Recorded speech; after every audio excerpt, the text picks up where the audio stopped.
Halo teman-teman, perkenalkan nama saya Mirasila Wihalmenekera dengan NIM 2106 1102 0703 dari kelas 1D10 jurusan Manajemen, Fakultas Ekonomi dan Bisnis Universitas Samratulangi. Video ini saya buat untuk memenuhi tugas Bahasa Indonesia dan dosen pengampu Dr. Anda di Juni M. Tugas ini membahas tentang ulasan buku. Pertama-tama, di sini saya akan menjelaskan pengertian dari ulasan buku. Ulasan buku ialah mengulas buku atau tinjauan buku. Dalamnya mengungkapkan suatu penilaian, gagasan terhadap suatu buku yang telah dibaca, memberikan tanggapan dengan mengungkapkan keunggulan dan kelemahan isi buku. Di sini terdapat struktur teks ulasan.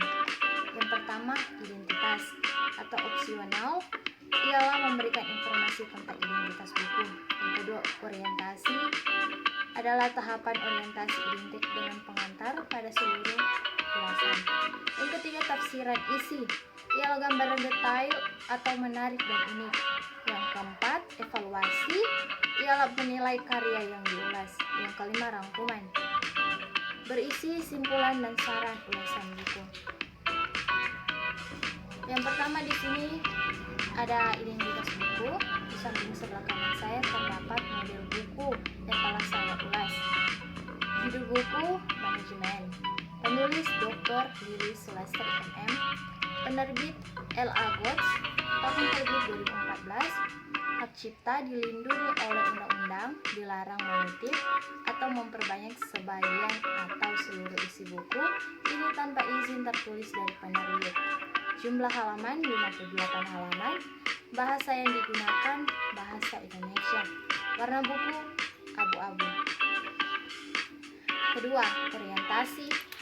Buku manajemen sebuah buku pengantar merupakan buku berikutnya yang dibuat oleh penulis setelah sebelumnya menerbitkan buku sumber daya manusia strategis.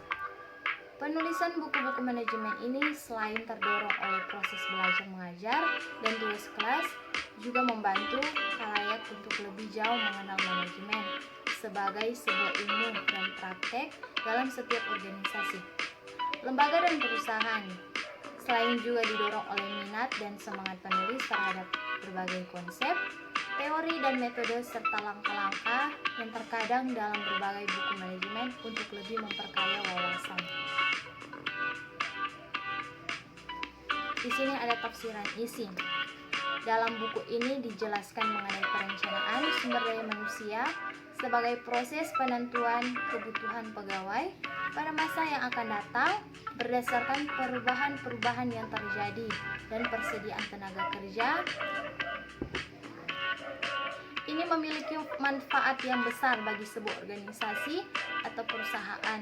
Dengan perencanaan yang cermat, setiap tenaga kerja memperoleh peluang dalam memberikan kontribusi terbaik bagi pencapaian tujuan perusahaan atau organisasi.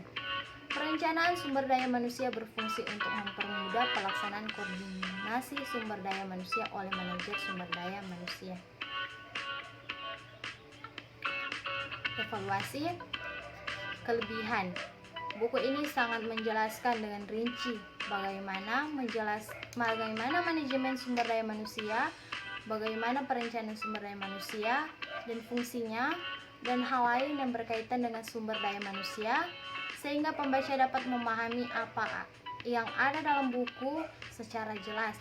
Kelemahan, buku ini tidak berwarna maupun bergambar, sehingga mungkin pembaca akan kurang menarik untuk membaca buku ini nantinya jika pembaca merasa sudah bosan.